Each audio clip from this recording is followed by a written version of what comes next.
Kaito Origin Story by Akemi Dawn Bowman.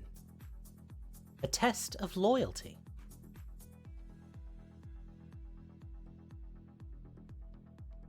The street was crawling with kami tonight.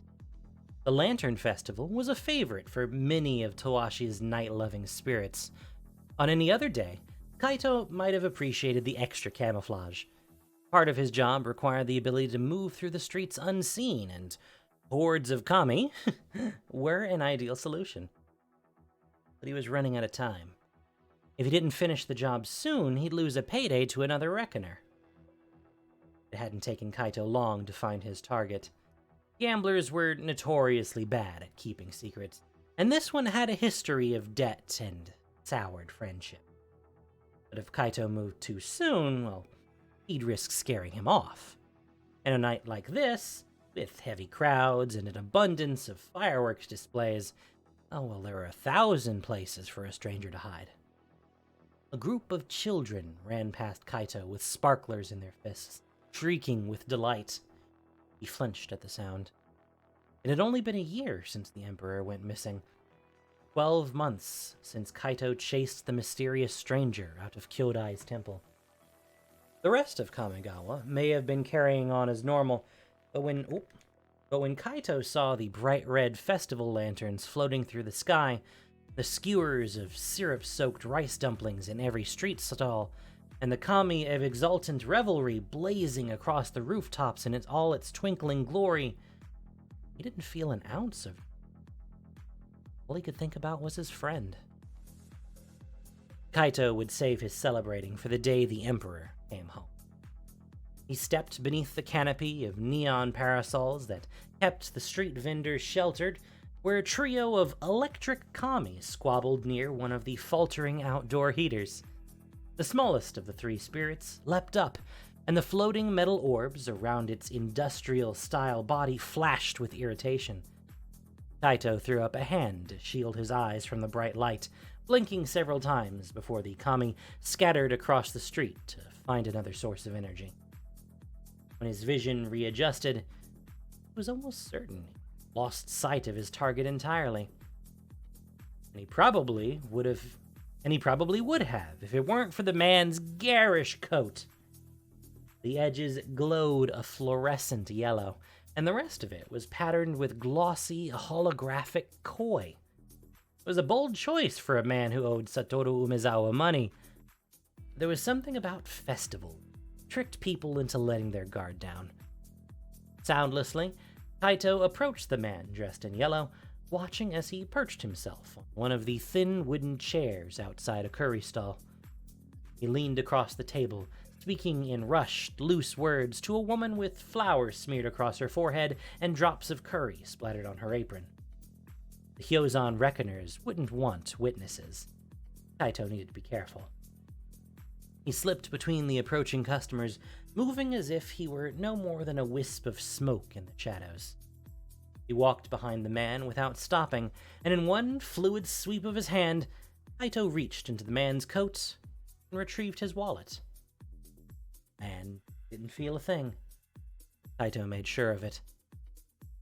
Following the shifting crowd to the edge of the market, Kaito distanced himself from the mark. When he was sure he hadn't been followed, Kaito paused at the street corner, opened the wallet, and counted the translucent banknote. Most people on Kamigawa were happier using credit chips attached to their wrists, but anyone with a penchant for gambling wouldn't be silly enough to be using wearable tech. Those who frequented Tawashi's card dens had a saying, "Only risk what you're willing to lose."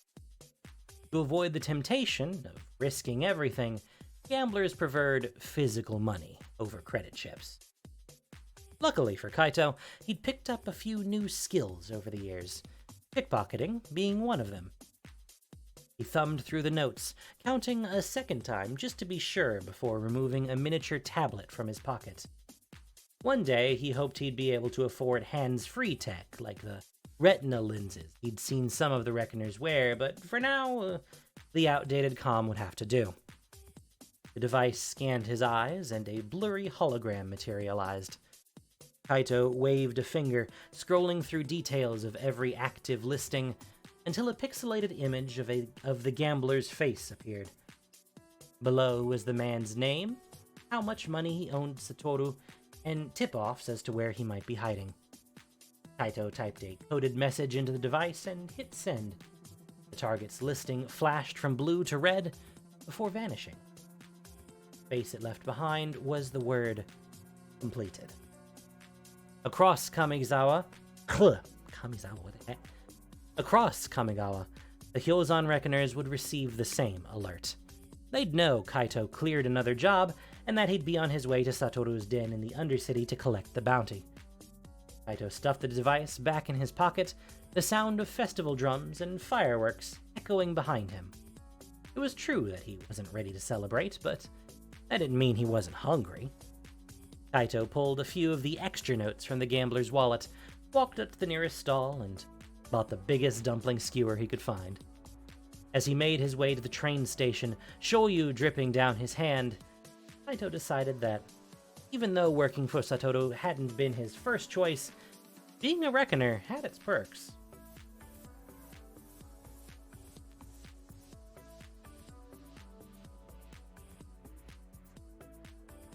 The Undercity was shadowed by looming skyscrapers and vibrant cherry trees that failed to mask the stench of the open sewers nearby. Kaito had been doing jobs for the Hyozan Reckoners for nearly a year. He'd grown used to the worst parts of Toashi's underbelly. He'd even grown used to the people, and they were far worse than anything that came out of the sewer. Kaito held his wrist up to the paneled door, and a red light scanned the wearable keycard. Security was mild in comparison to the Imperial Palace, but no one with any sense would ever attempt to break into Reckoner territory. The security system, merely a formality. The door slid open, and Kaito followed a metal staircase down to a wide lobby where card tables littered the room and a neon counter lined the back wall. Reckoners were perched on chairs and standing in doorways, most of their faces partially hidden by masks elaborately decorated with teeth and sharp horns. Colorful tattoos were visible on their arms. Some of the underlings only had one or two, but the higher-ups had tattoos that spread from their wrists all the way to their shoulders. For most reckoners, their loyalty tattoo was their first. If they betrayed Satoru, the initiation mark would eat into their flesh, eventually leading to a slow and painful death. Kaito wasn't the youngest underling amongst them, but being on the cusp of 16 made him just young enough to avoid initiation. He tried not to think about how long that would last. It wasn't that Kaito intended to be disloyal. Satoru had given him a job, after all, not to mention a place to live and food to eat. If it weren't for the Hyozan, Kaito would have still been wandering Towashi, surviving off the few coins he'd managed to scrounge up from the gutters, a few more from the pockets of expecting strangers. But Kaito hadn't joined the Hyozan Reckoners for the money. The gang's extensive network gave them access to every scrap of criminal information that existed. If anyone was going to know about a man with a metal arm, it would be Satoru's spies. If it meant finding the Emperor's assailant, Kaito would suffer a loyalty tattoo and stay in the Undercity for as long as it took. It was a small price to pay to bring his friend home. A burly figure, wearing sculpted, insectile armor, stood in Kaito's path, brows as thick as caterpillars. He huffed, breath sour and eyes bloodshot. "You stole my mark." Kaito eyed the man's katana, its edges glowing a merciless red. Most of the Reckoner's weapons were laced with poisons and illegal enhancements. All Kaito had was a thin knife that was more suited to slicing fruit than it was to drawing blood, but the last time he'd gone to the armory, knife was all he could afford. Kaito had never been one to shy away from confrontation, but he couldn't deny they were unevenly matched. So he fought back with his words and hoped it wouldn't cost him a broken nose. "If a name's on the list, it's fair game," Kaito bit back coolly. Not my fault you were too slow to get there first. The Reckoner whistled through his crooked teeth. The gambler was only tagged as a mark this morning. How'd you manage to find him so quickly? It was a festival, Kaito remarked. People go where the food is. I'd say you got lucky. You don't have blood on your hands. He narrowed his eyes. You're stalling for time, trying to keep the rest of us from him, just so you can score a bounty. At the suggestion, a few of the other Reckoners glanced up from the nearby card table. One was a muscular woman with metal gloves trailing up to her elbows, each finger pointed and needle-sharp. Kaito had seen her work before. One swipe of her hand would leave a special kind of poison that caused venomous flowers to blossom from a person's wounds. You know about the code, Kaito said, and he made sure the others could hear him too. And I don't need to lie to get a payday, or rough up a target just to make myself feel important. He shrugged. The listing said he owed money, so I got the money. You're cocky for an underling, and too soft-bellied for a Reckoner. The man tilted his head accusingly. Mercy's for the Imperials. It wasn't mercy, Kaito snapped back. I just don't see the point in wasting time making someone bleed when there are plenty of other jobs I could be doing. You aren't paid by the hour. No, the woman with the metal fingers chimed in, a hint of a tattoo appearing along her collarbone. But it sure is fun to make them beg. The others laughed in response, and the sound went straight through Kaito's core like an icy dagger. He knew if he wasn't careful, he might someday find the same kind of dagger in his back. A tall woman with jet black hair appeared, and the laughter ceased. Kaito felt the chill seep through his bones, filling him with a sense of emptiness. Wisps of black smoke circled around her like phantom serpents. Unlike those who channel kami magic through mutual respect, this woman took a different approach to channeling. She'd allowed Azumaki, kami of treachery incarnate, to possess her more than once. She believed doing so gave her prophetic hallucinations and visions of what would come to be. All Kaito could see was the dying gray color of her skin and the way the black of her eyes spilled out into the whites. Like the kami hadn't just borrowed a part of her, it had consumed her soul. Satoru wishes to speak with you, she said in a hollow voice, sweeping a hand toward one of the back rooms. Kaito followed her without a word, happy to leave the others behind, but felt his nerves jolt to life across his skin. It was rare for Satoru to summon anyone. When he did, people who stepped into his office usually came out with one less finger, several missing teeth that came out alive at all. Kaito felt the weight of the stranger's wallet. Did Satoru know he'd taken some of the money to buy dumpling skewers? Kaito had counted the money several times over. There was plenty to cover the mark's debt. Kaito took was extra. It couldn't possibly be seen as stealing from Satoru. But The woman pushed the door open, and Kaito stepped clumsily inside, eyes growing wide when he saw Satoru sitting behind his desk, bright tattoos trailing all the way up to the bottom of his ears. Black hair was wound in a tight bun, and a harsh expression knotted his entire face. Metal armor was latched strategically across his chest and arms, but there were windowed panels across his shoulders and stomach that showed off his colorful markings. A gas mask hung from his neck, neon green with painted blue swirls, making it look like the jaws of a monster. Satoru didn't motion for Kaito to sit. He didn't say a word. He simply stared in a way that made Kaito's knees falter. I can explain, Kaito said quickly. I knew I'd be bringing you a profit on top of the debt, and I'd been tailing the guy since the afternoon, so when I smelled the shoyu... Satoru held up a hand to interrupt, and Kaito snapped his mouth shut. When the leader of the Hyozan Reckoners still didn't speak, Kaito pulled the wallet out of his pocket and set it carefully on the table between them.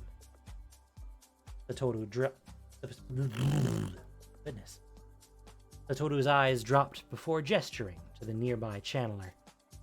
She took the wallet and moved away to count the contents. After a moment, she simply nodded. Satoru pressed his elbows against the table and clasped his hands together, leaning in. I'm impressed by how well you tail your... This is the third time this week you cleared a name from the list on the same day it went up. Kaito swallowed, clenching his fists as if he were protecting his fingers. However, Satoru said, while your efficiency is worthy of praise, I'm not sure you've grasped what it means to send a message. Kaito's throat burned. He needed this job. He needed to be somewhere he could help the Emperor. He couldn't afford to let Satoru doubt him. There are Reckoners who can send a message, but they don't clear as many names off your list as I do. Kaito knew he was being too bold, but it was all he could do to mask the cracks in his voice. I'm the best underling you have. Yet you have no loyalty, Mark. Satoru motioned Kaito's bare skin, and then to the large screen against the wall. Surveillance feeds from the lobby appeared in rectangles. He'd been watching them the whole time. It seems I'm not the only one who wonders whether you have the stomach for the job. I'm here because I want to be. Yes. Satoru paused. You lived in a Ganjo before you came to us. I have seen Imperial Samurai Palace for a different kind of life, and every now and then, one of them whines. They leave because they see a broken system. His eyes darkened. You don't strike me as someone who cares much about system. The memory of his childhood, Kaito's cheeks, still felt guilt. Not about leaving the palace, but for leaving Eikoba. Not that she would have followed him beyond the wall. Her heart belonged to the palace and everything it stood for. Kaito's heart really belonged to anything. At least not anything that could easily be. Kaito stiffened. I ran away because I knew the things I wanted out of life weren't the things that I was going to find in a Ganjo. And what is it you want? Kaito shrugged. Money? A better sword? Or what happened to the Emperor and bring her home? At that, Satoru chuckled, brow still furrowed. I have a job for you, finally. One that isn't on the list. Job? Kaito blinked with relief. Maybe he'd get to keep his fingers after all. Satoru leaned back in his chair. There's a moonfolk, Otawara, a futurist prodigy, as calling him, who is prototyping a way to connect tech and kami. His research would sell for a high price on the market. It's only a matter of time before rivals hear about it and get the same idea. He tilted his head, studying Kaito carefully before dipping his chin. I want you to bring me the schematics. They would be good. Black market dealings always were, but it would also be a way to prove his loyalty to Satoru, without having to send any. Kaito gave a curt nod. Consider it done. I'll send you the details. Satoru waved. You can see yourself out. Kaito left the room, ignoring the way the channeler watched him, black, assessing eyes. And once he was out in the streets, under the shadows of a high-rise, he pulled out his tablet just in time to see the private message flash up on his holoscreen. There was only a photo and a name. Tameshi.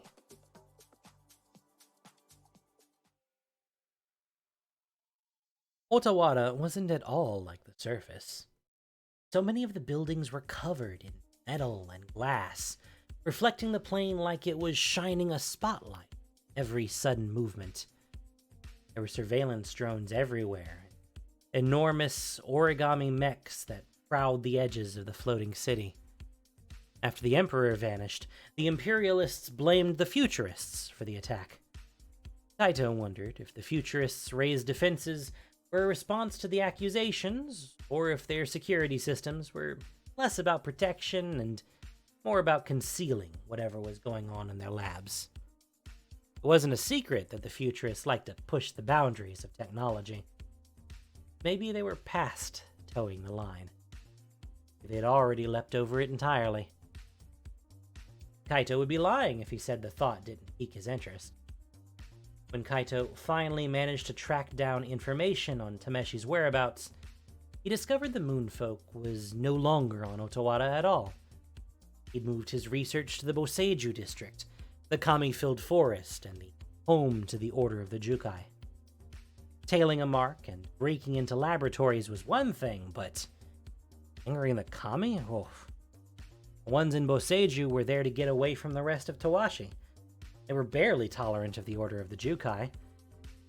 Part of the reason Eiganjo trained so many Kami diplomats to try and keep the peace between the mortal and spirit realms. The forest would not be friendly territory, not without someone to mediate. So he contacted the only person who could help him and pleaded his case. Kaito paced beneath the archway on the outskirts of Boseiju. Stone pillars carved into the shapes of ancient Kami were perched throughout the moss garden, their mouths wide open, with enough space to leave an offering. Some of them housed fruit, while others contained origami animals scribbled with messages for the spirits yet to enter the mortal realm. Behind the temple stood a wide merge gate, the colors around it shimmering with metallic hues. Most people knew not to get too close. No one knew exactly what would happen if mortal tried to step through the void. But Kami did occasionally make their way through the gates, and while the Imperials had constructed them to keep the crossing safe, the Order of Jukai built the temples to make sure the Kami felt welcome. They believed spirits were a sacred part of nature that should be revered. Kaito never saw the point in treating Kami like they were gods. There was something about seeing a lethargic Kami sunbathing in a heap of mud that made them less ethereal. The crunch of footsteps sounded nearby, and Kaito lifted his head to find his sister standing several feet away. His shoulders relaxed. "Heiko, you came." He'd cut her hair since the last time he'd seen her. It was chopped short and severe, and made her look older. The way her lips were pursed and her eyes narrowed, she appeared strangely fox-like. Like a human version of Lightpaws, Kaito thought, mouth curving slightly at the resemblance. Eiko crossed her arms. "Don't look so happy. If I'm going to help you, there'll be rules." Kaito held up his hands innocently. "I wouldn't have assumed anything less. First of all, I'm not here to steal anything. I'm here to protect the Kami from whomever this Tameshi is. Because if he's doing the things you say he is, connecting tech and Kami, then he's breaking Imperial law and threatening the balance of both realms. And in case your judgment is as poor as I remember, absolutely no weapons. We cannot make the Kami here feel threatened in any way." "Great speech," Kaito chirped. "But if I needed a battle buddy, I would have asked someone from the Undercity. You're here because I need an Imperial to guide me through the forest under the guise of diplomacy. Ugh, goodness, what the heck was that? Diplomacy? Diplomancy, maybe. That's not a word, either way. You know I'm not officially a Kami diplomat yet, right? Eiko pointed out. I haven't completed my training. The Order of Jukai don't need to know that. And with any luck, we won't even see them. They're just here to make sure the Kami don't attack us along the forest border. No, Eiko countered. I'm here to put a stop to your friend. He's a mark, not a friend. There was a moment of silence. And when Eiko spoke again, her voice softened. Why are you doing this, Kaito? If joining the Hyozan Reckoners is your way of getting back at Lightpaws for not believing you, then it's not. Kaito understood. Eiko's expression splintered. Then why are you working for criminals? I'm doing this for the Emperor, Kaito replied, a voice stiff. I've already heard rumblings of a secret organization not aligned with the Futurists or the Reckoners. Palace wouldn't listen to me about the man with the metal arm, but I know what I saw. If he shows himself in Kamigawa, the Reckoners will know about it.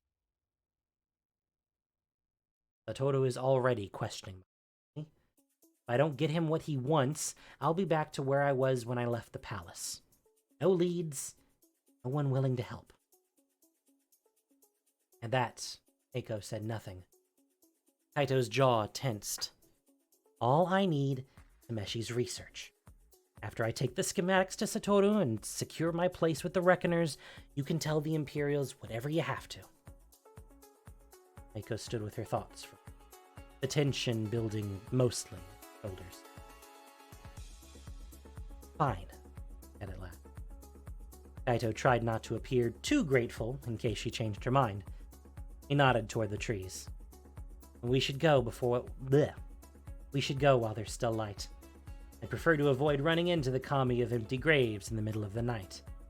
He smirked like it was a peace offering, especially since your plan is to go in unarmed. Oh, I've met her. She's quite polite, Eiko noted, straightening the metal bracers around her forearms. If I were you, I'd be more concerned with the Kami of Forgotten Clearings. She's famously territorial. Kaito had the good sense not to laugh, even when Eiko's eyes sparkled with humor, and he followed his sister into the forest.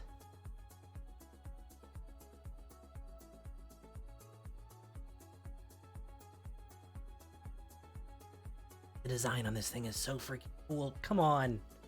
What the heck? It's so rad. Eiko stood in front of the Kodama of the West Tree. It towered over her by nearly 30 feet, wide limbs covered in bark, and its mouth stretched with threads of golden sap. A dozen luminescent blossoms circled the Kami's head, and cascades of smaller branches trailed down its shoulders, a crown of hair. Kaito drummed his fingers against his arms, watching the introduction from a distance. He didn't know exactly what his sister was saying, or how displeased the Kami was to see trespassers so close to the border of Jukai Forest, but after a while, he bowed low and returned to Kaito's side. She says we can pass through safely, as long as we don't go beyond the river, Eiko explained carefully. She cast a glance over her shoulder, lowered her voice. I did mention Tameshi. I thought it might complicate matters if they knew there was a threat in the forest. Kaito smirked. Lying to the Kami? Would Lightpaws approve? Eiko scowled. Don't make me regret this. They walked for nearly an hour. Kaito's eyes searched the faraway trees for signs of Tameshi's new research grounds. The flattened earth, fresh tracks, metal where it shouldn't be. But if Tameshi was nearby, he'd done a thorough job of covering up his presence. Kaito sensed Eiko's stiffness beside him and turned to face her. Her chin jutted out, and her mouth was pressed into an impenetrable line. It was the same look she'd get as a child when she was worried about being reprimanded. Oh my god. Can I say words tonight? Peter Piper picked a peck of pickled peppers. Brrr. She sells seashells by the seashore. Okay. Words. Come on. Yeah, Midnight, you did mention that the RPG you were working on Cyber Fantasy. I'm very excited to see more stuff from it.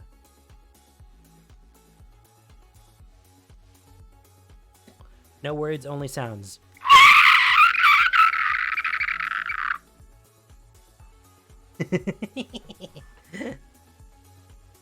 Okay.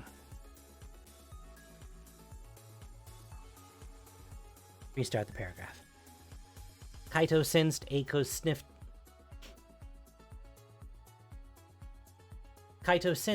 stiffness beside him, turned to face her. Her chin jutted out, and her mouth was pressed into an impenetrable line. It was the same look she'd get as a child when she was worried about being reprimanded, usually because of Kaito's mistakes. He didn't like lying to the Kami, but Kaito wondered if the possibility of disappointing Lightpaws was also weighing on her shoulders. He couldn't blame her if it was. He remembered the feeling all too well. The only difference was that Eiko wanted to make their mentor proud, whereas Kaito, he wanted Lightpaws to be proud of the person he already was and not the samurai she hoped he'd become. The ground shuddered without warning, and Kaito leapt backward, dagger finding his grip before his eyes had even processed the threat. It wasn't an attack, just a slow-moving rock kami burrowing itself deeper into the earth for shade. Kaito relaxed, but Eiko's hardened stare made his cheeks burn. "I thought we agreed no weapons," he hissed. Kaito gave a sheepish shrug in response. I would barely call it a weapon. It's more of a survival tool. Depending on your perspective, you might even call it a small kitchen utensil. My perspective is that you pulled out a blade the first time you saw a kami move, Eiko replied tersely. Pinched the bridge of her nose. This is exactly what I was worried about. Kaito slid the dagger back into his belt, no longer bothering to conceal it in its clothes. It's nothing. Nobody got hurt. Don't you understand how serious this is? If you threaten the kami, you're not just putting us both in danger. You're putting everything I've worked toward in danger, too. Kaito bristled. You didn't have to come. Yes, I did. No, Kaito took a step closer. You could have told the Imperials about Tameshi. They would have sent samurai straight here, arrested him, and made sure his research was destroyed. You knew the risks, and you still chose to come. I'm grateful for your help, but you can't just... I didn't come here to help you. Ape best abruptly. Kaito flinched. She balled her fists. I'm not trying to hurt your feelings, but this isn't just about stopping Tameshi's research. It's about proving what his research is. Frowned. What are you talking about? I saw something that night too, Kaito. The night the Emperor disappeared. Kaito felt as if the entire forest had become a tidal wave. He locked his knees, eyes glued to his sister, and waited for her to explain. Eiko chewed the edge of her lip, trying to find the right words. When the alarm sounded, I tried to find you. I was halfway across the student gardens when I saw you running toward Kyodai's temple. And that's when I saw something on the roof. Kaito's heart pounded. Did you see a man? The one I chased? Head. It wasn't a man. It was a light. It was glowing as bright as a star, and then it exploded. Everyone else was so busy looking toward the wall, but I was looking for you, and the light, it transformed into an animal and vanished. Found out the Emperor was missing. I knew they must have been connected somehow. That maybe the Futurists had found a way to weaponize Kami. Kaito scraped a hand through his hair, frustrated. I've told you 1,000 times what happened had nothing to do with the Futurists. There was a man in the temple that night. A man who was in the very room where the Emperor was last seen. That's who's responsible for the Emperor's disappearance, not a glowing animal. Narrowed her eyes. said Tameshi's research involved merging Kami with technology. What if that's exactly what I saw on the roof? Kaito stared, face morphing into understanding. Lightpaws didn't believe you. Eiko blinked. She didn't take what you saw seriously. The way she didn't... She didn't take what you saw seriously. The same way she didn't believe me. Kaito recognized the sting in her eyes. That's why you came. To prove to her that you were right. Sound childish. Snorted. It is childish. So what if she didn't take you seriously? She didn't believe me either. At least you've had Lightpaw's approval since we were children. Eiko's expression faltered, eyes turning glassy. Kaito looked away. You were always the better one of us. I never expected Lightpaws to see anything else, but I stood in the temple that night begging the council to listen to me, and not one of them would. Swallowed the lump in his throat. Maybe they didn't listen to you then, but the difference between you and me is that one day, they will. I do believe what you saw, you know. But you believe he was a futurist. Kaito lifted his eyes. And that's not what I saw. He nodded. Maybe Tameshi's research will prove one of us right. Hesitated. You can still come home, you know. It isn't too late to continue your training. It isn't my life. Not anymore. But you? Kaito flashed an earnest grin. You'll be great at it. Eiko took his hand, squeezed, and turned back toward the path. Sometimes the unspoken words between them were the loudest of all. Between the next rock bed was a stone staircase wrapped around a hill.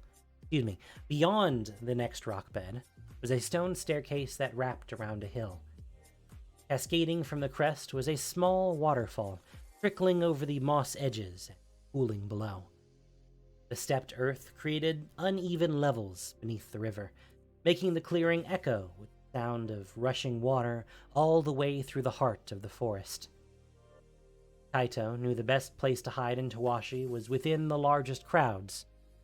Maybe in Jukai Forest it was near the loudest waterfalls. Eiko held out a hand to stop Kaito from moving.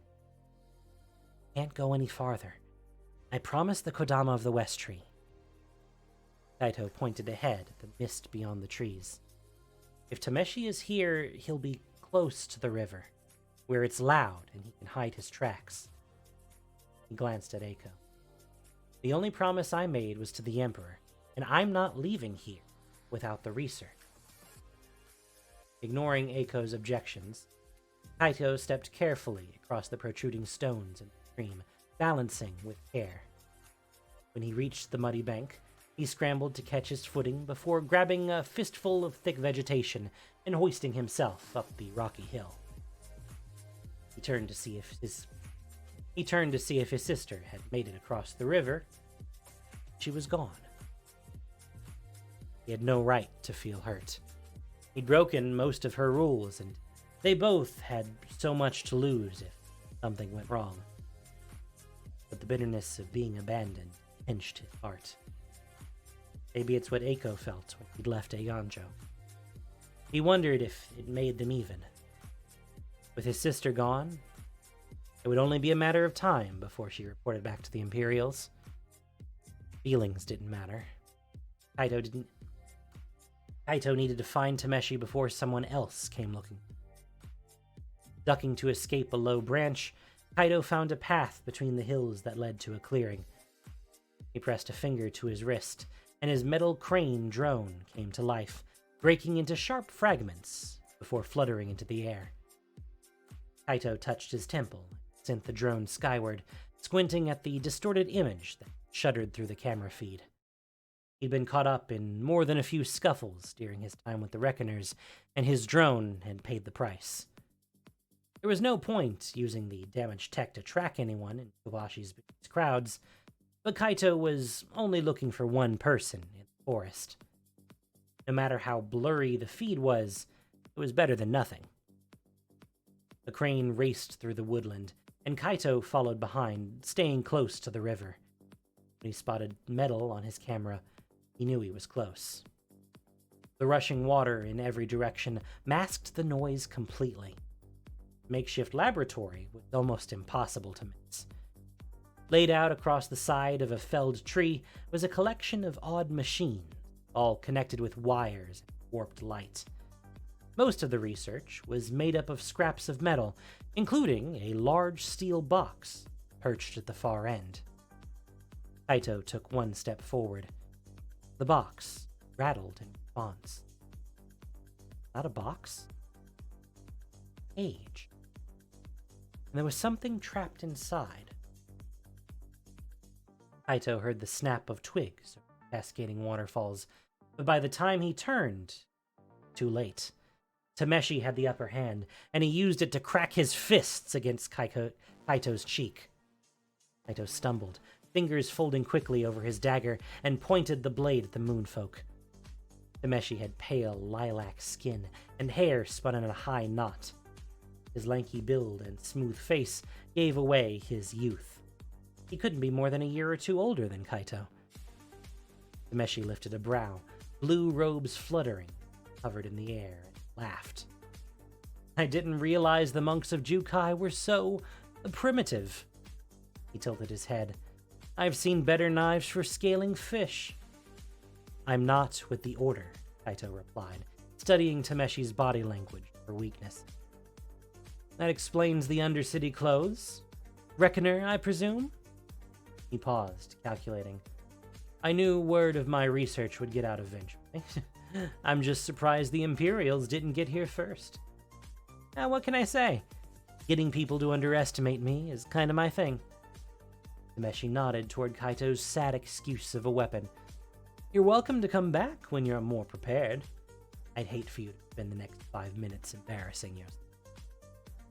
Kaito cracked a smile. If I made it too easy for you, it wouldn't be any fun. Tameshi shrugged. Suit yourself? He withdrew a small rod from his belt and pressed it tightly to a panel on his chest. In an instant, the rod expanded, reshaping like folds of origami until it transformed into a metal staff with a serrated edge. Tameshi twirled it several times in his hands. Okay, now you're just showing off, Kaito muttered, finding the edge in his voice. He had a feeling he'd need it.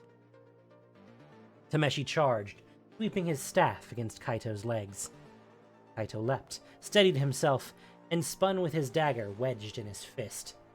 Tameshi cracked his staff down again, and Kaito rolled out of the way, slicing at the air. He couldn't reach Tameshi, not with the staff blocking his every swing. Barely reach his robes. But Kaito had trained with the best teachers on Kamigawa. Of all the things he'd learned, the most important was that if his opponent was stronger, then he needed to be faster. The next time Tameshi swung, Kaito didn't hesitate.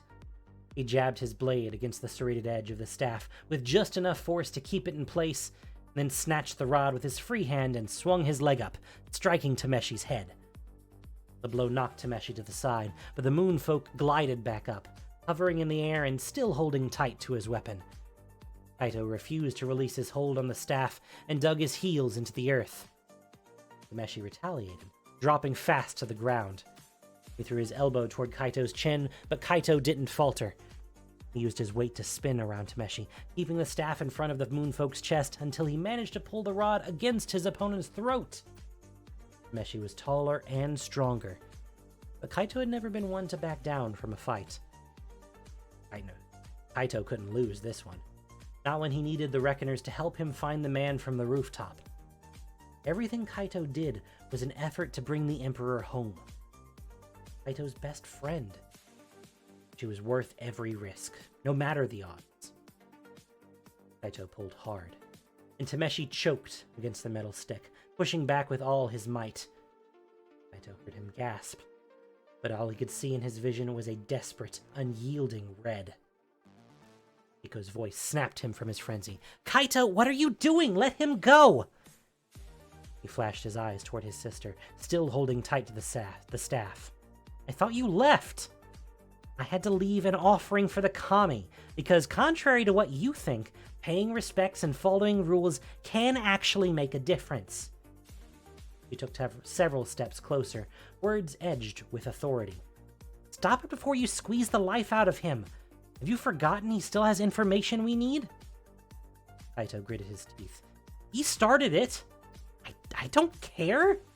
Eiko hissed. This is not how we handle diplomatic relations. Kaito huffed before releasing Tameshi with a shove.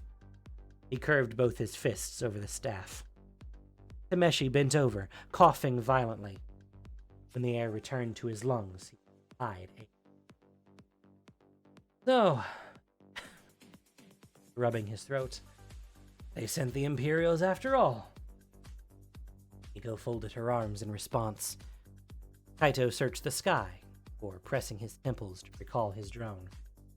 It only took a few seconds to appear, and when he held out his arm, the crane shifted like paper, reattached comfortably to his wrist. Tameshi's eyes widened in surprise.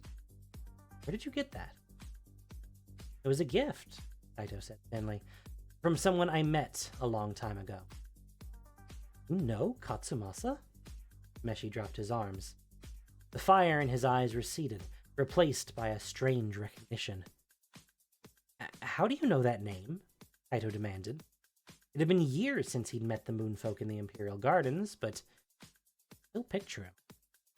More than that, he still remembered the things Katsumasa spoke of, about the future and technology, how they'd made Kaito feel like there was so much more he wanted to know. He was my mentor. The drone you have, it's the design we worked on together. A spark of pride filled Meshi's eye. Been building my research on. Eiko scowled, eyes blazing with anger. Your experiments with Kami and tech, it's a violation of the very foundations of Kamigawa. Frowned. I'm trying to protect Kami. Is that why you have one of them in a cage? Eiko marched toward the display of equipment. There was no lock on the crate, but she yanked the door with such force that Kaito wondered if a lock would have stopped her at all. She stepped back, waiting for a kami to appear, when the silver face of a metal tanuki peeked its head around the corner and released several beeps and whistles. Blinked.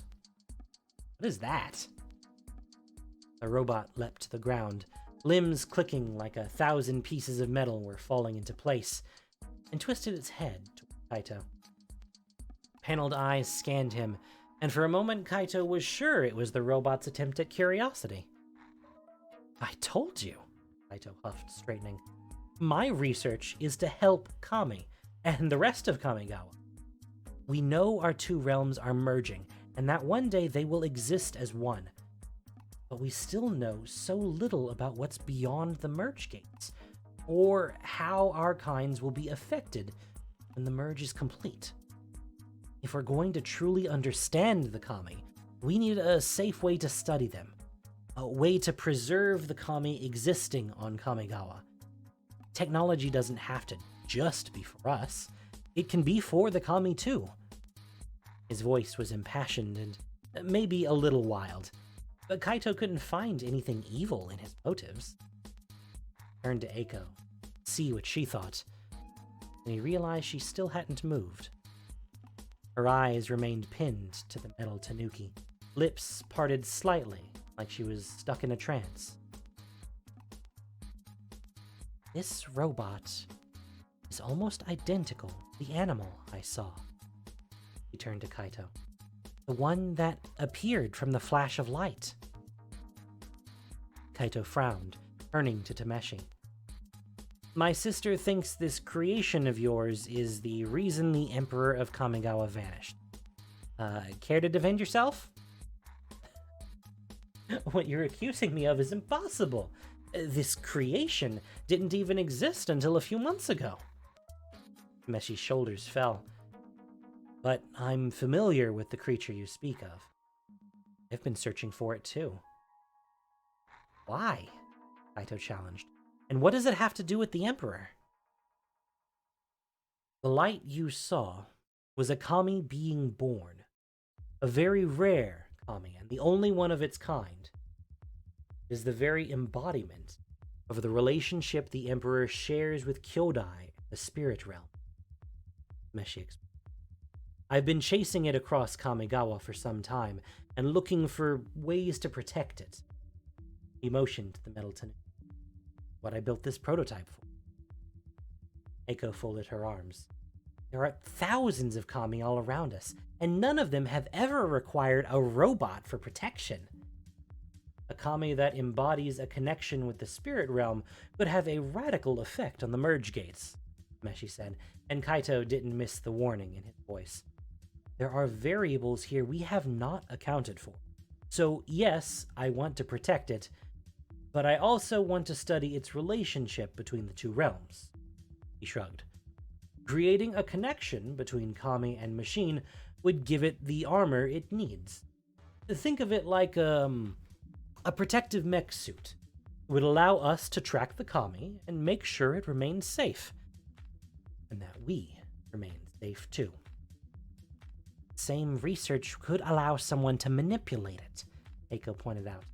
If the kami really can affect the merge gates, you'd essentially be giving the same power to whoever holds the controls. Kaito's stomach dropped. If Satoru knew the truth, he would never sell the schematics on the black market. He'd keep the kami for himself.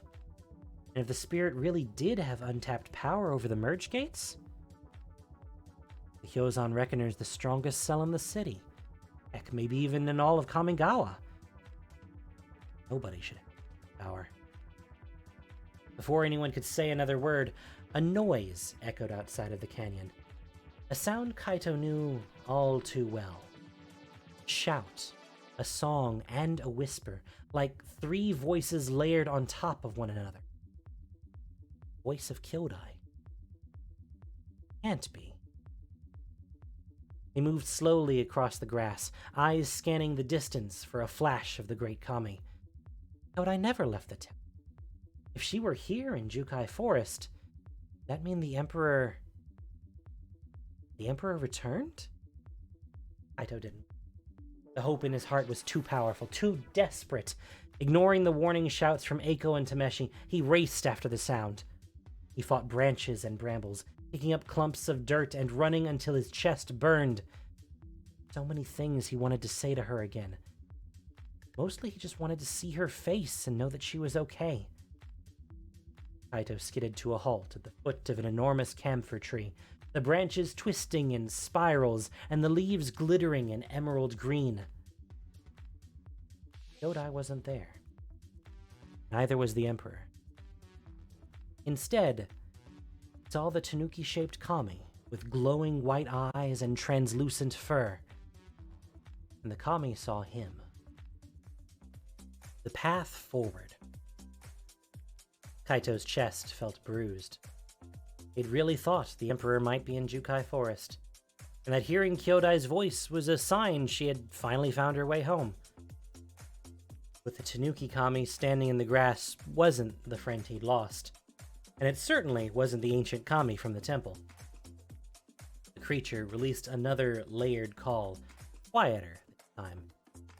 With Tameshi's staff still in his hands, Kaito slowly sank to his knees, eyes never leaving the Kami's glowing face. Tameshi said it was the embodiment of the Emperor's bond with Kyodai?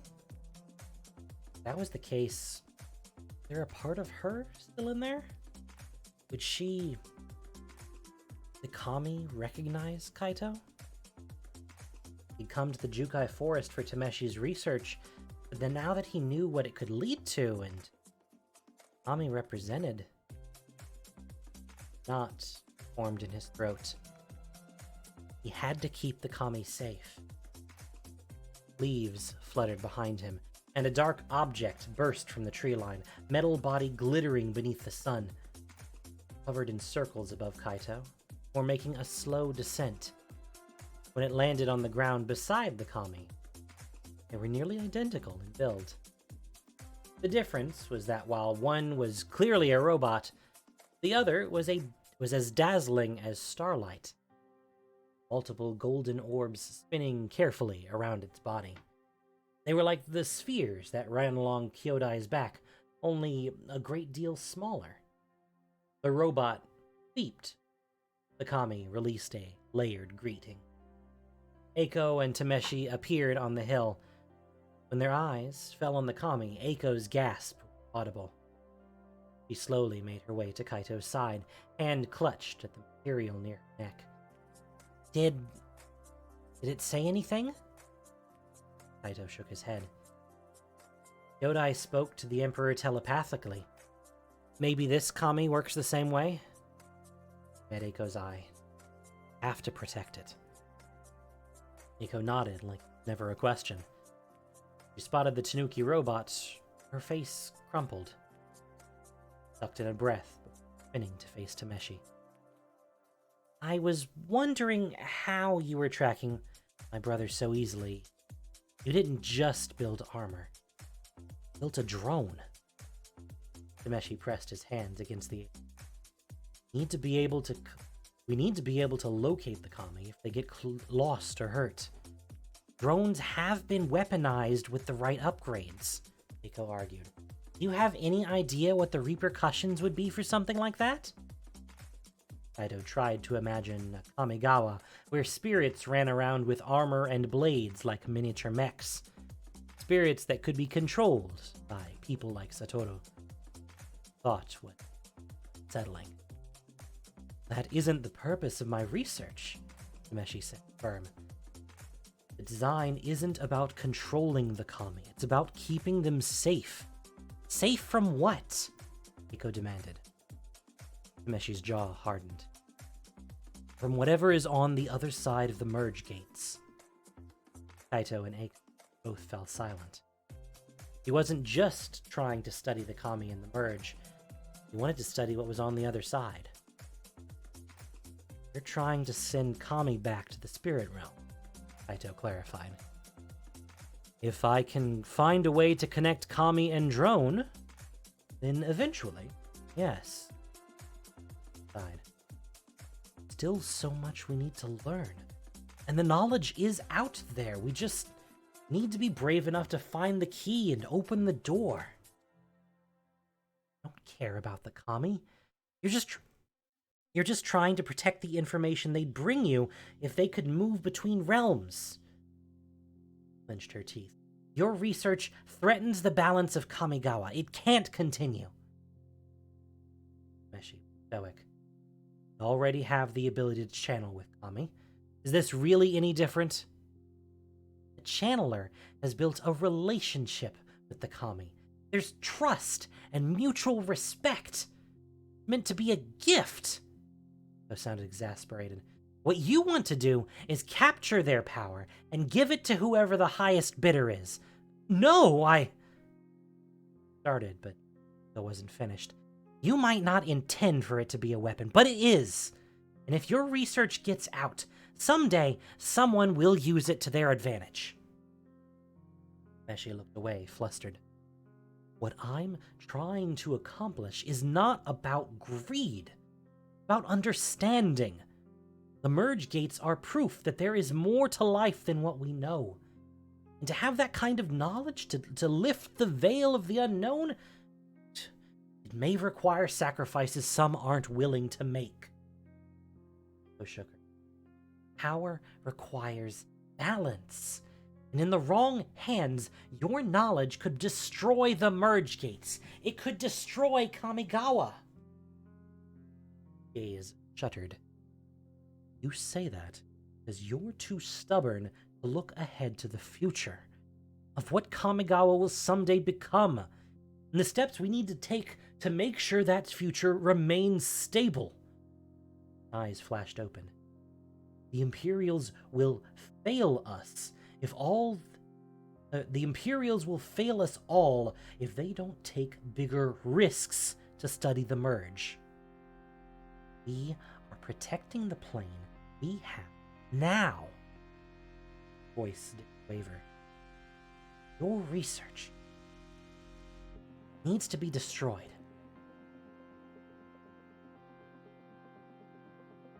That, Meshi's shoulders sunk. I'm so close! If I could just... The small kami howled again, voice raised in warning.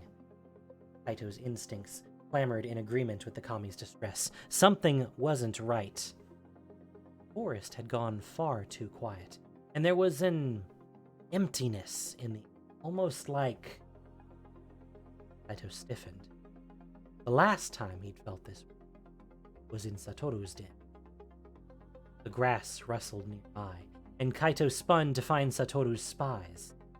5 Hyozan Reckoners, their belts littered with blades and their arms etched in colorful ink. The one in front was the woman with needle-tipped gloves. Nari, the reckoner with an expertise in poisons, her hair scraped back into a high braid, and behind her was Satoru's channeler. Nari flashed her. Satoru sends his regards.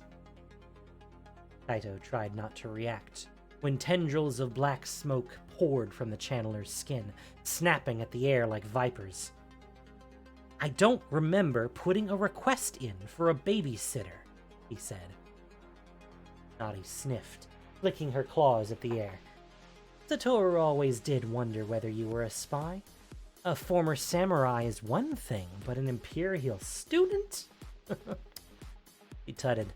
Hard to believe anyone would leave such pretty walls unless they were ordered to. Sorry to disappoint you, but I'm not a spy. Kaito's fingers danced at his sides. His knife was tucked in his belt, and the staff was still in the grass. There was no chance of reaching either weapon before the Reckoners retaliated. Satoru knows that. Why do you think he handpicked me for this job? And her words were laced with poison. Probably for the same reason he asked us to keep an eye on you. And watching. How did Kaito not realize? How did he not sense them? For a moment, he could hear Lightpaw's voice in his telling him he was too brazen and overconfident, that his ego was creating blind spots. Kaito tried not to scowl. Bluffing was the only card he had left. You've been tailing me. You know I came here for the schematics, he said with a shrug. Even if they had been following Kaito, what could the Reckoners possibly have on him? Up until he came face to face with the kami, he never intended to double-cross Satoru. Everything he'd done before that was to get a hold of Tameshi's research. The channeler lifted her gray face. Oh, right, this lady was like kind of hollow. No, I channel Azumaki. Treachery. Ornate. She didn't blink. When the smoke formed into insect-like pincers that expanded from her spine, Kaito took several steps back. Did you really think I wouldn't sense your betrayal? One of the Reckoners moved quickly, grabbing hold of Eiko and holding a sword against her neck. Kaito clenched his fist, face growing hot. If you hurt her... Nari waved his hand. You sought out Imperials to help. You sought out an Imperial to help you. An Imperial you knew would report us. He lifted a thin brow. All the proof Satoru will need to see you're a spy. Kaito's mind desperately tried to piece together a plan. But all he had was a way to stall for time. Was this a setup from the beginning? He asked, determined to keep the conversation going for as long as he could. Did Satoru even want the research? Oh, of course he did, Nari replied. Your loyalty may have been feigned, but your talents were not. He hoped you'd lead us to Tameshi. And you did. Kaito inhaled sharply when he heard the kami move behind him. He wasn't sure if the Reckoners understood its significance, or if they knew quite how rare it truly was. Kaito had understood the moment he heard its voice. He needed to get the Reckoners far away from the kami. Kaito tried to draw their focus. The schematics aren't here, they're back at his camp. turned to the moon folk. If Tameshi really did want to protect the Kami, this was the only option. Though Tameshi's face was ashen, he gave a curt nod, like he understood more than Kaito did. I can take you there, he said to the Hyozan, but only if you let the others go. Doing? Kaito wanted to hiss.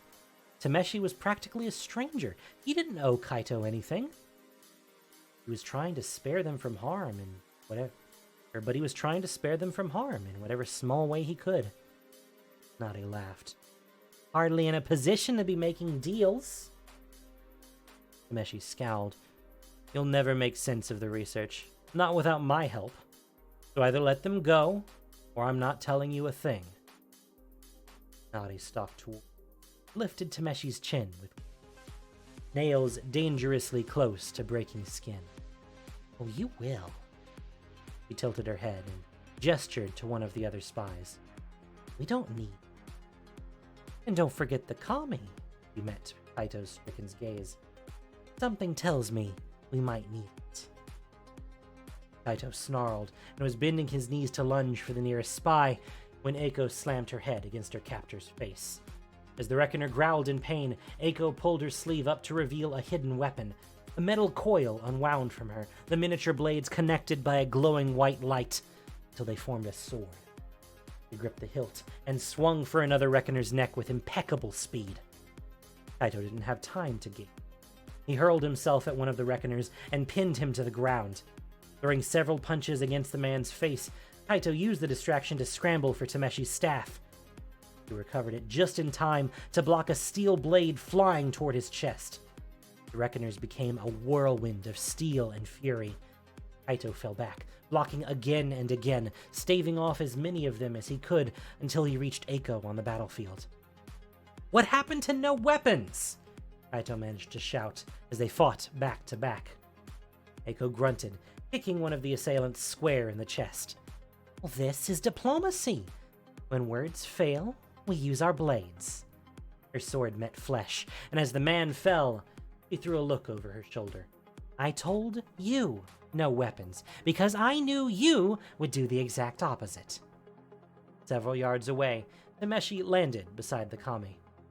Kaito couldn't hear him over the frenzy of weapons, but he could tell by the way he was holding onto the robot that he was trying to get the Kami to merge with it. Kami refused. Kaito strained beneath Nari's sword. The only thing keeping her back was the metal staff between them. He grunted, shoved hard, and swung his weapon to meet hers. Kaito and his sister may have been trained by the most elite samurai on Kamigawa. They were clearly outnumbered. With every clash of metal against metal, Kaito's fear flowed to the surface of his mind. Something happened to his sister. He knew she would watch over the Kami. She'd make sure Tameshi's research never fell into the wrong hands.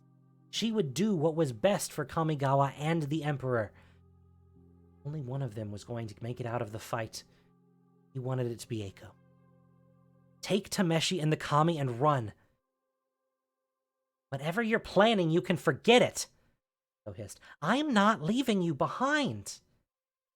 Kaito opened his mouth to argue as a roar broke through the trees. The Reckoners hesitated for only a moment, and when Kaito looked up at the ridge, hope leaped back into it. The Order of Jukai had arrived. A woman with yellow flames in her hands stood at the edge of the hill. 7 glowing stones floated beside her, and she wore a helmet made of bone. All around her were at least a dozen more Kami channelers, clad in leather armor and ready for a fight. Nade released a guttural shout, and then chaos. The Order of Jukai met the Reckoners in the clearing, and the once silent forest filled with battle cries. It was a whirlwind of black smoke and yellow flames. Kaito grabbed Eiko by the arm and tugged. We need to go! Eiko's breathing was heavy. But the Order are not going to be very happy with us if they win this fight, Kaito pointed out. It isn't safe here for any of us. He turned to look at the Tanuki Kami. Whatever happened, he needed to get the spirit out of the forest. Meshi sent his drone for cover in the clouds. Tried to explain, but she won't come with me. She? Kaito repeated, staring straight into the Kami's bright eyes. Knelt to me. These people, they'll hurt you if they get the chance. I need to take you somewhere safe. The Tanuki stared back. Kaito took a breath and hoped the silence was an understanding between them. Please don't bite me, he mouthed, and scooped the Kami up in his arms.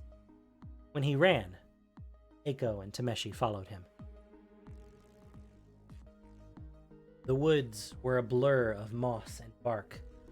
Kaito felt his throat burn with each running stride, desperate to catch his breath. There was only one place he knew the Kami would be safe, but he needed to get over the border first, and far from Jukai Forest. Meshi and Eiko weren't far behind. He could hear his sister's footsteps and the rush of air each time Tameshi flew under a branch. The moonfolk could have left them at any time and soared back to Odawara without a second glance, but he didn't. He stayed by their sides like he was more friend than foe. Kaito decided that someday, if they made it out of the forest in one piece, he'd find a way to repay him. The ground rumbled, and Kaito froze in his tracks. Oh, please tell me that's another rock Kami, he said warily, watching the earth for movement. Eiko appeared on his left, face drained of color. The Kami exploded from the river, and the entire forest seemed to shudder in response. With an ear-splitting cry, the spirit tore past the trees, felling one of them with a mere slice of its bone-like arms. It moved in erratic bursts, long limbs stretched out like it was searching by touch. 2 orbs of unnatural green light glowed from a delicate stone face. But the carved smile it wore didn't match the anger radiating from its core. Frail as a skeleton, it had enough arms and legs to rival an insect, with heavy black cobwebs that fell over its crooked shape like a veil. Silk thread trailed from one of its bony fingers, fixed to a paper lantern that swayed in front of its chest like a pendulum. Gravelighter, the Kami of forgotten clearings.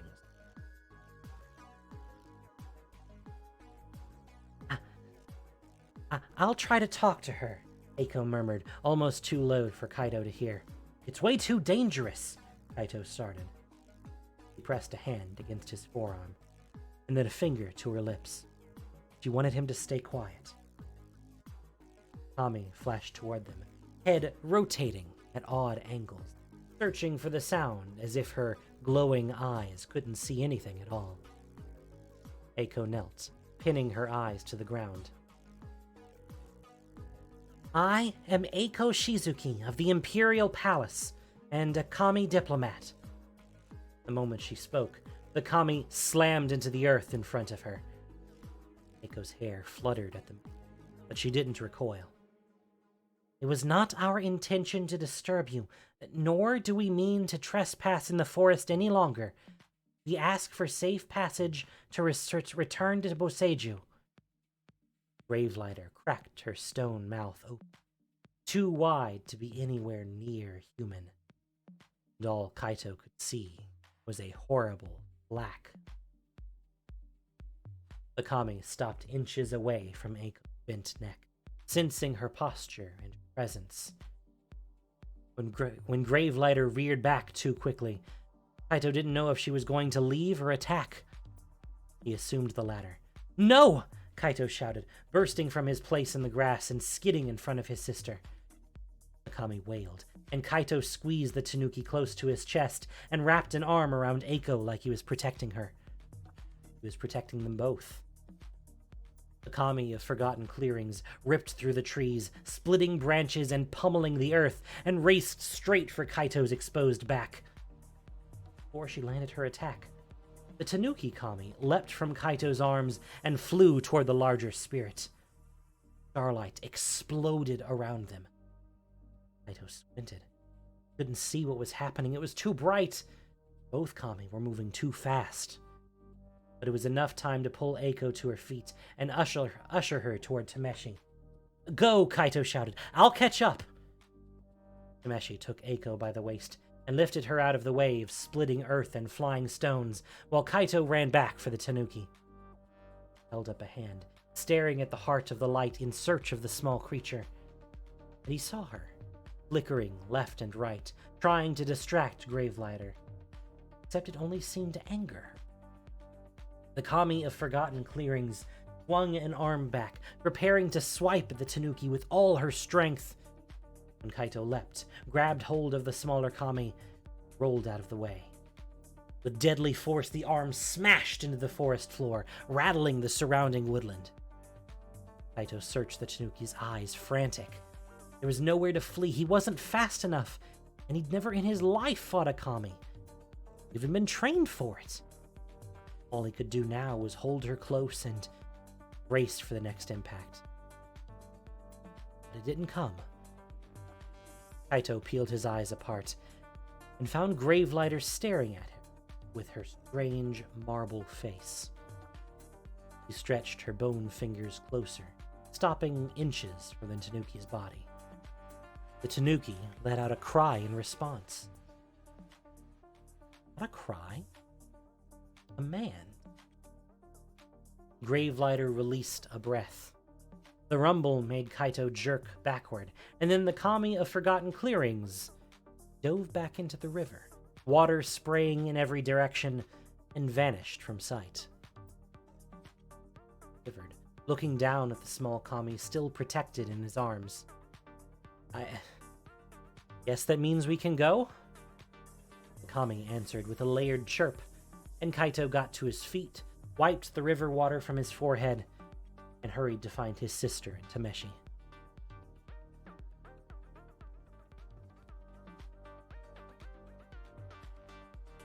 The group reconnected near the border, to Eiko's visible relief. You could have been killed! She squeezed her arms around Kaito's neck, voice muffled. Between them, the Tanuki Kami gave a growl before jumping to the ground. Eiko pulled back and bowed apologetically. Thank you. I think you may have saved our lives in the forest. Kaito watched the Kami stretch her legs, golden orbs dancing in circles. Yeah, and he's not the only one. They both turned to Tameshi. You were going to give up your research to protect us. Meshi's eyes glinted. Look at me like I'm a hero, because I'm not. Most of my research is up here. He tapped the side of his head. And the rest of it? Well, I never keep all my research in one place. I was stalling, waiting for the Order of Jukai to turn up. They got my message in time. Kaito felt the shockwave like a punch to the gut. You sent for them? Tameshi laughed. I'm not going to set up a research lab in Jukai Forest without making sure I have security cameras. He shrugged. When I saw the two of you, I sent a drone to their temple. I figured you all could fight it out amongst each other while I got my equipment somewhere safe. To point out, turned out to be an excellent idea. Kaito shook his head. Oh, and here I was trying to decide whether I liked you. Tameshi chuckled, and Kaito cracked a smile. We are grateful for your... But I still have a duty to report you to the Imperials, Eiko said quietly. When I do, there'll be a mark against your name. We'll keep a close eye on you and anything you do for the rest of your life. He waited. Unless... There was another long pause. Unless you agree never to continue this research. For the rest of my life, huh? Meshi pretended to weigh his options. Well, I do enjoy a challenge. Kaito snorted. Eiko cast him a glance. Well, he sounds like you. But... It's her. I know he sounds like you, but try to remember you're on my side. Kaito lifted his shoulders. What? As far as team players go, he isn't the worst. Meshi beamed. I appreciate the compliment. Eiko ignored their budding friendship and crossed her arms. Do we have an agreement? Don't need one. I may have created a prototype to merge Kami and tech, but for them to possess it of their own accord, it should be their choice. Eko frowned. No Kami would willingly sacrifice their freedom now. It goes against their nature. Kami channelers are few and far between, but they exist because there's an exchange. Something shared. Kami would have no reason to merge. You're right, which is why I've been searching for this little one. Meshi nodded to the Tanuki. A Kami born in the mortal realm is a new phenomenon. I thought perhaps being born different would lead to her to react differently. She refused to, Kaito acknowledged. When the Reckoners attacked, you tried to get her to merge with the tech and she wouldn't, not even to save herself. Meshi, disappointed, huh? I am not one to easily admit defeat. But you don't need to be concerned with my research. Not without a willing Kami participant. Doesn't seem to exist. Eko nodded. Good. Still, you're welcome to keep tabs on me, Meshi winked. I can't promise my next project will be entirely Imperial approved. Her lip curled. Something tells me I'm going to regret you and my brother meeting today. Tameshi pressed a panel on his belt, and his Tanuki drone flew down to Kaito. Well, take it. It's far better than that outdated crane you've been holding on to. Kaito's eyes widened. You sure? You can buy me lunch when you come to Odawara. Replied. Tatsumasa would love to see an old friend. Thank you. He took the robot with both hands and flattened his lips to keep from smiling too wide. I better clear what I can from my lab. It would be a shame for the Order of Jukai to destroy perfectly good equipment. Meshi glanced at the Kami. Good luck out there. And thanks for the chase. Been fun while it lasted. They watched him disappear back into the forest, and it was Eiko who spoke first. So, what now? Well, now you take our new friend back to the palace with you, Kaito replied simply. Eiko pulled her face back. To Eiganjo? Kaito shrugged. If she really has a connection to the Emperor and Kyodai, then who better to watch over her than the great Kami herself? On the ground, the Tanuki Kami was staring at them, listening intently. Kaito didn't particularly enjoy goodbyes. He hadn't expected this one to tug at his chest so hard. He cleared his throat. You should head to the train station before the order comes. Eiko stilled. Where will you go? He knew her meaning. He wasn't exactly going to be welcome in the Undercity anymore. The Reckoners likely lost the fight, but there was always a chance some of them fled. Kaito preferred if word about what happened didn't get back to Satoru, but it would be safest to lay low for a while, just in case. I'll be fine, Kaito grinned. Don't worry about me. Burst her. You know what I think? That you've had way more fun here than you've ever had in Eiganjo? Kaito offered. She made a face.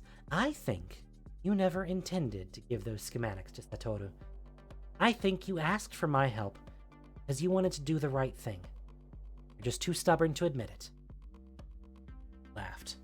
You still think there's an Imperial in me, but I promise I'm an outlier through and through. Eiko looked down at the Tanuki. It would be good if we had something to call her. Kami this important deserves a formal introduction to the palace. Aren't you supposed to be the expert on Kami relations? Kaito pointed out. How do you usually find out their names?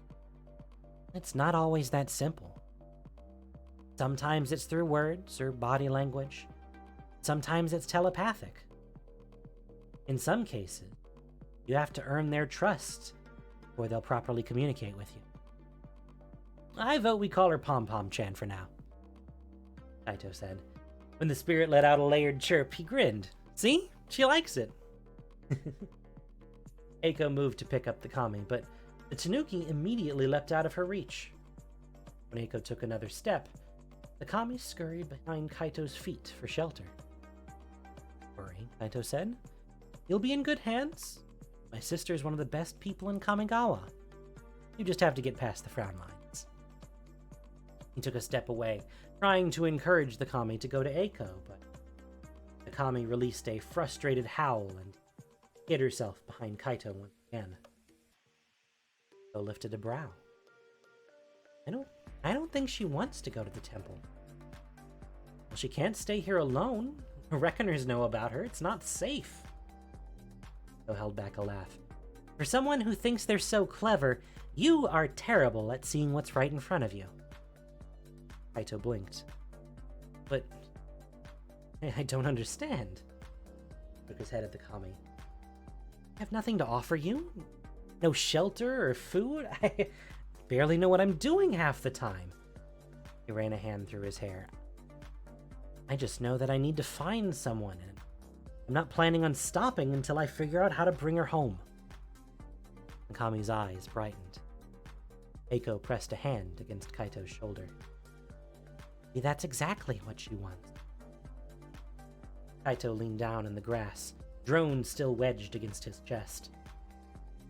"Want to help look for the Emperor too?" The kami let out a sound that mimicked Kyodai's song, and Kaito recognized the relief behind the line. A sense of purpose. Maybe the kami was never hiding it. Maybe she was searching. Kaito nodded like good.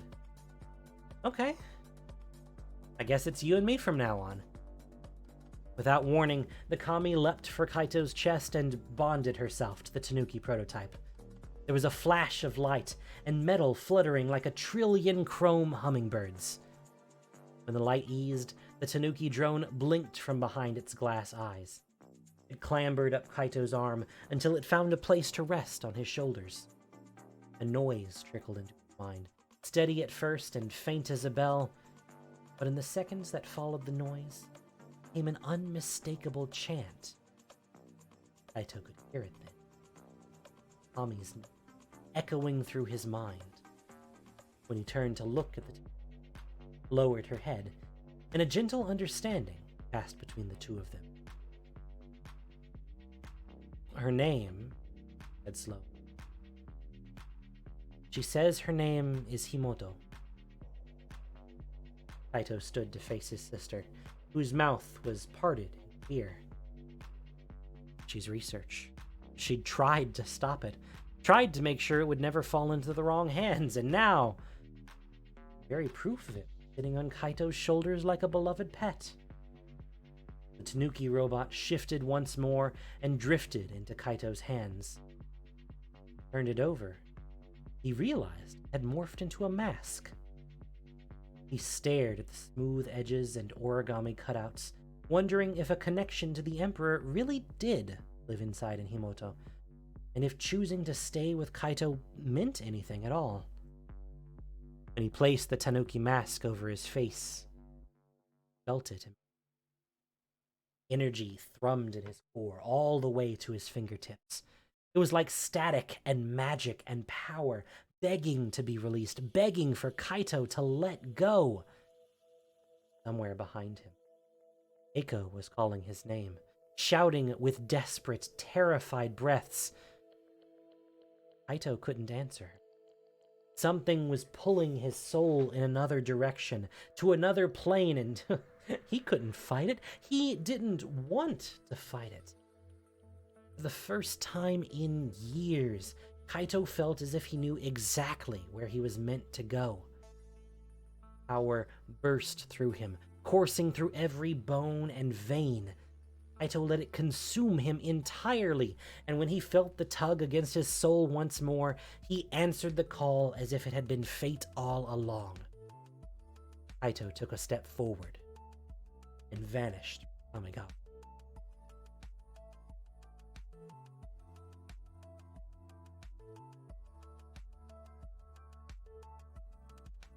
The familiar smells of Tawashi made Kaito's mouth water. It had been a year since he'd tasted pork dumplings and curried rice, not because he hadn't returned to Kamigawa, but because he never stayed for very long. The Emperor was still out there, somewhere in the multiverse. He couldn't let street food distract him. When Himoto, the kami of the spark, turned Kaito into a planeswalker, he knew it must have been for a reason. That somehow the spirit realm had known Kaito was the only person on 100 planes who would never stop searching for her. He'd made a promise. Kaito reached for his tanuki mask and slid it over his face, shielding himself from the crowds. He'd always known how to make himself invisible, but these days, well, it was practically an art form. The multiverse had information heat. And in Kaito's experience, it was always better when his enemy didn't see him coming. Kaito pulled up his collar and stepped onto the pavement. The city reflected in every puddle around him. He was a shadow among neon lights, who could disappear at a moment's notice. And he would, soon enough. But today, Kaito had a friend on Otawara who wanted to see him, and a sister in Eiganjo who was waiting on news. And after that, there were many more planes to search.